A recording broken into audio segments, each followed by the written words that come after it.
11 मार्च 2011 की सुबह जापान उत्तर पूर्वी इलाकों में तोहोकू के पास समुद्र में एक 9.1 मैग्नीट्यूड का बहुत तेज भूकंप आया। आधे घंटे में जापान का 70% इलाका पानी में डूब गया।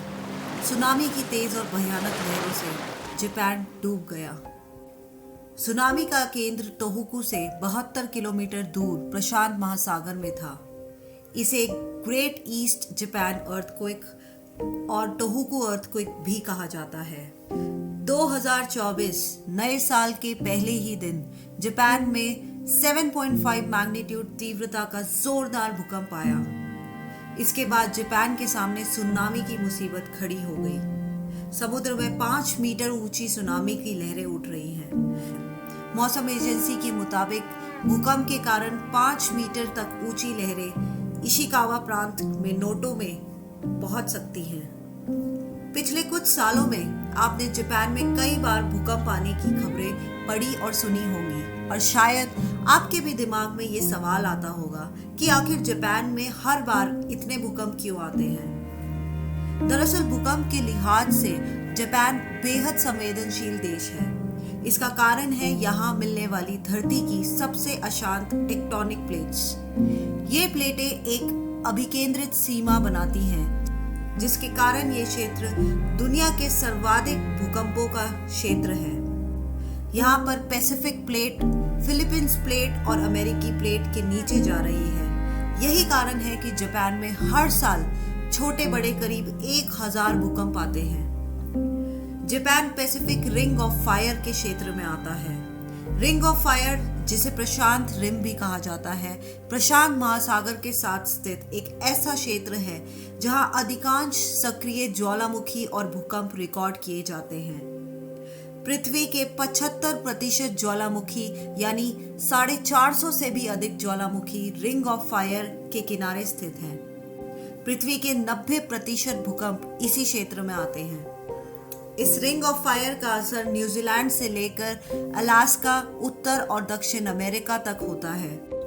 रूस, अमेरिका, कनाडा, पेरू और ताइवान जैसे देश भी इसी सीमा में आते हैं। आइए जानते हैं जापान कैसे इतने अर्थक्वेक्स और सुनामीज को डील करता है। अगर आपको इस वीडियो की जानकारी पसंद आए तो चैनल को सब्सक्राइब जरूर करें।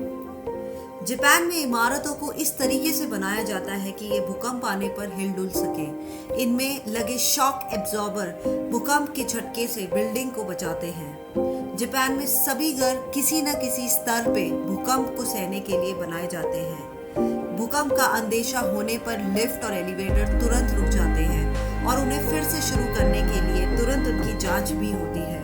भूकंप आने पर बिजली, गैस और पानी की पाइपलाइन तुरंत बंद हो जाती है। जापान में 3 स्टैंडर्ड से इमारतों का ढांचा बनाया जाता है। इसमें पहला स्टैंडर्ड है ताइशीन। यह जापानी इमारतों के लिए एक मिनिमम स्टैंडर्ड है। इसमें बीम्स, पिलर्स और दीवारें मिनिमम मोटाई की होनी चाहिए, जिससे कि भूकंप आने पे ये इमारतें शेकिंग को रेजिस्ट कर सकें। दूसरा स्टैंडर्ड है शाइशीन। ये हाई राइज बिल्डिंग के लिए ज्यादातर इस्तेमाल होता है। इसमें डैम्पर्स का उपयोग होता है। मुख्य रूप से मोटी रबड़ के पैड की परतें नींव के नीचे रखी जाती है, जो कि भूकंप की ऊर्जा का एक बड़ा हिस्सा सहन करने में मदद करती है। और तीसरा स्टैंडर्ड होता है मेनशिन। यह जापानी इमारतों को अर्थक्वेक से बचाने का सबसे एडवांस और महंगा तरीका है और इसे अक्सर स्काईस्क्रेपर्स इमारतों के उपयोग में लाया जाता है। बिल्डिंग की फाउंडेशन को नीचे से लेड, स्टील और रबर की परतों द्वारा जमीन से अलग किया जाता है, ताकि वह नीचे की जमीन से स्वतंत्र रूप से हिल सके। इसका मतलब है कि इमारत खुद में सबसे तेज भूकंपों के दौरान भी बहुत ही कम हिलती है। Phone updates. जापान में हर स्मार्टफोन में अर्थक्वेक और tsunami emergency alert system install होता है, जो किसी भी आपदा से 5 या 10 सेकंड पहले ट्रिगर वार्निंग देना शुरू कर देता है। जापान में हर ट्रेन में इंस्टॉल होते हैं अर्थक्वेक डिटेक्टिंग सेंसर्स। जैसे ही कोई अर्थक्वेक सेंस होता है तो ट्रैक से पावर सप्लाई कट हो जाता है। अगर अर्थक्वेक 5.5 मैग्नीट्यूड से ज्यादा होता है तो ट्रेनों में तुरंत इमरजेंसी ब्रेक्स लग जाते हैं। इतना ही नहीं, ऐसी सुरक्षा व्यवस्था भी की गई है जिससे कि भूकंप की वजह से ट्रेन पटरी से नीचे न उतर सके। जापान चूंकि भूकंप का केंद्र है, इसलिए जापान में भूकंप की मॉनिटरिंग करने के लिए सिस्टम काफी मजबूत और अपडेटेड है। जापान की मीटियोलॉजिकल एजेंसी जापान को हर पल मॉनिटर करती रहती है। सुनामी वार्निंग प्रणाली भी इसी एजेंसी के तहत काम करती है। सुनामी और भूकंप मॉनिटरिंग प्रणाली के तहत सेस्मिक स्टेशंस के साथ साथ 6 रीजनल क्षेत्रों पर नजर रखती है। इसके बदौलत केवल 3 मिनट के भीतर ही भूकंप और सुनामी की चेतावनी पूरे देश में जारी हो जाती है। जैसे ही भूकंप आता है, कुछ ही सेकंड्स में भूकंप का केंद्र, मैग्नीट्यूड संबंधी सारी जानकारी तुरंत ही देश के सभी टीवी चैनल्स पर जारी कर दी जाती है। इसी के साथ अगर सुनामी का खतरा है तो सुनामी की भी चेतावनी जारी होती है और कहां-कहां खतरा है सभी लोकेशन नेशनल टीवी पर बताए जाते हैं। कुल मिलाकर टीवी पर यह जानकारी 60 सेकंड्स के भीतर जारी की जाती है।